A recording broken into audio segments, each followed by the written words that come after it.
नमस्कार दोस्तों।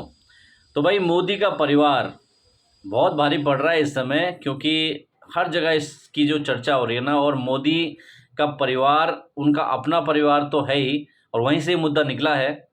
तो ये पूरा माजरा क्या है, मोदी का परिवार क्या चल रहा है ये आपने अभी हाल ही में सुना होगा कि जैसे डिक्टेटर उनको बोला गया है ध्रुव राठी के द्वारा। ठीक है। तो उसके बाद एक लहर बनाने की कोशिश की गई कि मोदी जो है ना, वो जन नेता नहीं है, वो जस्ट कुछ मैनिपुलेशन करके जीत रहे हैं। ठीक है। लेकिन एक्चुअल में मोदी ने अभी दिखाया है कि धीरे धीरे उसको चुनाव को किस तरफ मोड़ना है वो उनको आता है।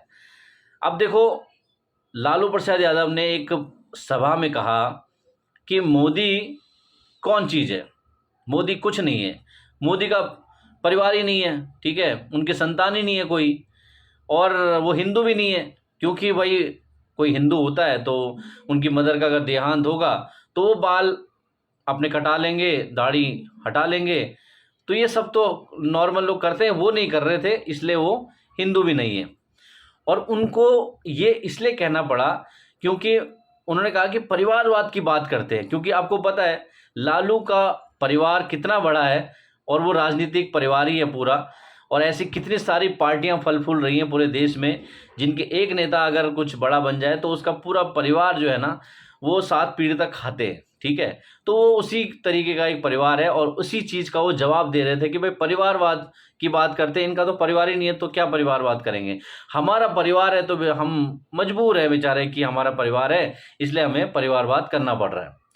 तो मोदी को जब ये बात बोली गई कि भाई तुम्हारा परिवार नहीं है, तो मोदी ने किस तरीके से उसको राजनीतिक वे में पब्लिक के माइंड में डालने की कोशिश की है कि भाई मेरा परिवार वो परिवार नहीं है जहां मेरा जन्म हुआ है।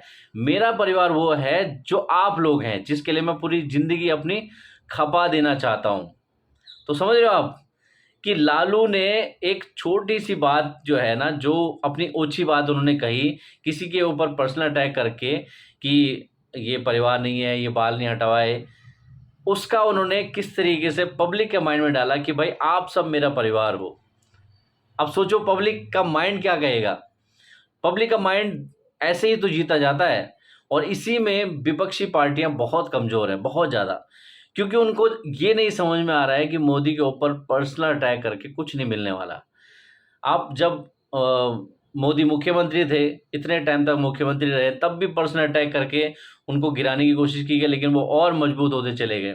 वो प्रधानमंत्री बन गए, लेकिन पर्सनल अटैक का जो मोडस ऑपरेंडी है विपक्षी पार्टियों का, वो बंद नहीं हुआ। उनको लगा कि पर्सनल अटैक करके हम मोदी को नीचा कर देंगे, पब्लिक के मन में हेट भर देंगे मोदी के खिलाफ। बट हुआ है उल्टा, और पब्लिक और ज़्यादा जुड़ती चली गई मोदी के साथ। उनका जो वोट शेयर है वो हर एक चुनाव के बाद वो बढ़ता जाता है। और 2024 में पूरी उम्मीद लग रही है कि ये और बढ़ने वाला है, इसीलिए वो बहुत ज़्यादा नंबर्स दे रहे हैं बीजेपी वाले कि 400 पार इस बार होने वाला है। तो ऐसे अगर जो बैठे बिठाए मुद्दे हैं, जिसमें पब्लिक उनके खिलाफ हो जाएगी, ऐसी छोटी बातें कर करके वो खुद दे रहे हैं, यानी विपक्षी पार्टियां अपने आप को खुद कमज़ोर कर रही हैं। और वो करें भी क्यों ना, क्योंकि उन्होंने एक्चुअल में जब उनकी सरकारें थी, जब उनके काम करने का टाइम था, तब उन्होंने कभी परफॉर्म नहीं किया। उनको लगता था कि हम ही रहने वाले हैं हमेशा। लेकिन उनको नहीं पता था कि मोदी जब आएंगे तो मोदी एक ऐसा वे प्रेजेंट करेंगे काम करने का, और एक तरीके से परसेप्शन ऐसा बनाएंगे कि भाई हम काम करते हैं, हम 24 घंटे काम करते हैं, और हम कोई भी प्रोजेक्ट को रुकने नहीं देते हैं, लगातार उसमें फ्लो बना रहता है। लेकिन कांग्रेस के टाइम में कोई फाइल के ऊपर एक तरीके से मंत्री बैठ जाता है, सालों साल तक उसके ऊपर कोई बात ही नहीं हो रही है। और ऐसे बहुत सारे उदाहरण हैं जो मोदी सरकार ने एक अपना काम करने का तरीका बनाया है कि भाई हम बहुत फास्ट मोड में काम करते हैं।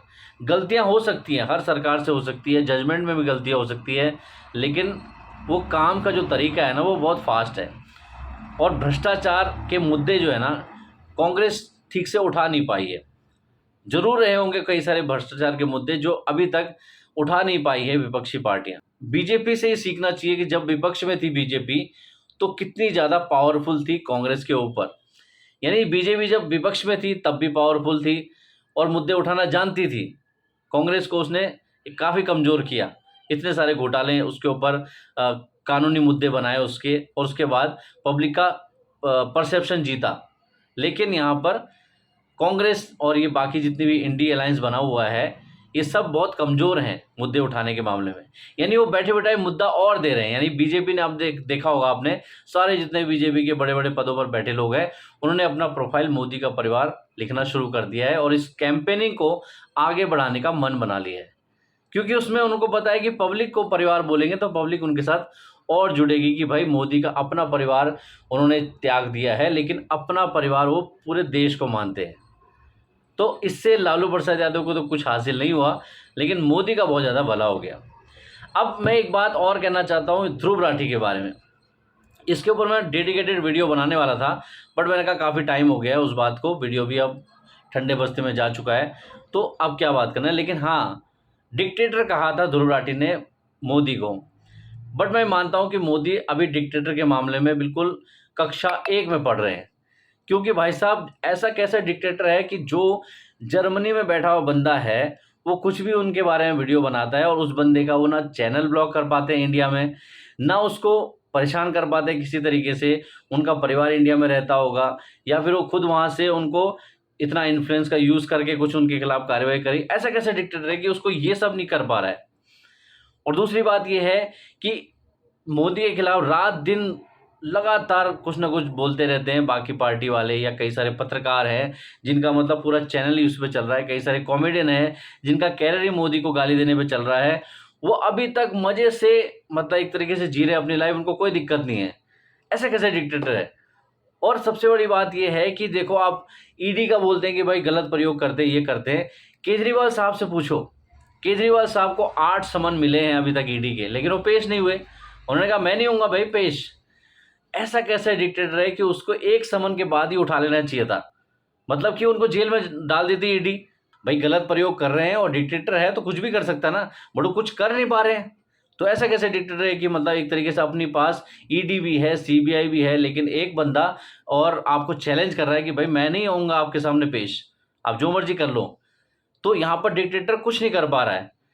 और इतने साल से कितने पत्रकार हैं जो करोड़ों की संपत्ति बना के बैठे हैं, पता नहीं कहाँ कहाँ से उनको फंड मिलते हैं, वो मज़े से अपनी लाइफ जी रहे हैं, रोज़ मोदी को गाली देते हैं अपने चैनल पर बैठ करके। उनका चैनल भी चल रहा है, उनको कोई दिक्कत भी नहीं है, कोई नुकसान भी नहीं है। नुकसान किसको हो रहा है? उल्टा आप देखोगे पश्चिम बंगाल में कितने सारे उनके कार्यकर्ता, बीजेपी के कार्यकर्ताओं की हत्याएं हो जाती है। केरल में चले जाओ, कितने ज़्यादा आरएसएस और बीजेपी के कार्यकर्ताओं की हत्याएं हो जाती है। तो अब सोच के देखो ना कि ऐसा कैसा डिक्टेटर है कि उसकी पार्टी के लोग मारे जा रहे हैं और वो उनको बचा नहीं पा रहा है। उसके खिलाफ रोज गालियां देने वाले चैनल आराम से चल रहे हैं, इतने सारे पत्रकार हैं, इतने सारी चीजें हैं, सब मजे से चल रहा है, लेकिन ऐसा कैसा डिक्टेटर है जो उनको मैनेज ही नहीं कर पा रहा है।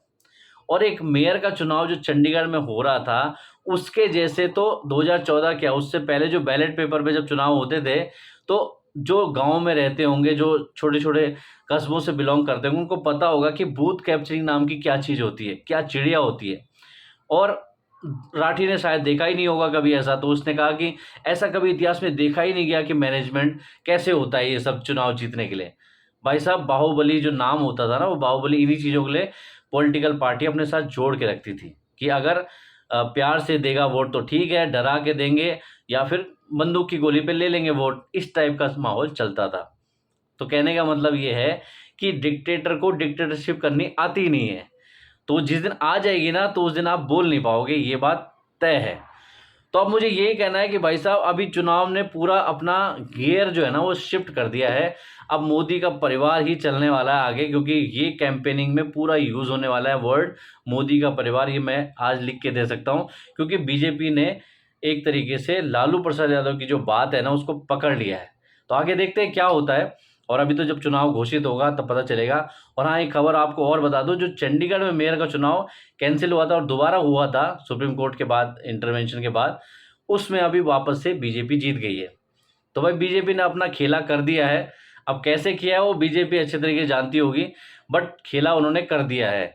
और जिस चीज़ को लेकर के यहाँ पर अभी सोच रहे होंगे बाकी लोग कि भाई अभी आगे और क्या क्या होने वाला है, क्योंकि पूरे देश में लहर सी आई हुई है बीजेपी ज्वाइन करने की। ये आपने अनुभव कर लिया होगा, आपके इलाकों में आसपास बहुत सारे नेता जो हैं वो बीजेपी की तरफ जा रहे हैं। तो ये चलने वाला है भाई, चुनाव है और साम दाम दंड भेद, वो नीति जो है वो बीजेपी हो, कांग्रेस हो, जितनी भी पॉलिटिकल पार्टियां हैं, सब ने अपने अपने समय में यूज़ करी हैं। कोई भी यहाँ पर दूध का धुला नहीं है। तो आपका क्या कहना है इसके बारे में मुझे कमेंट सेक्शन में जरूर बताइएगा। मैं मिलता हूँ नेक्स्ट वीडियो के साथ, तब तक के लिए जय हिंद।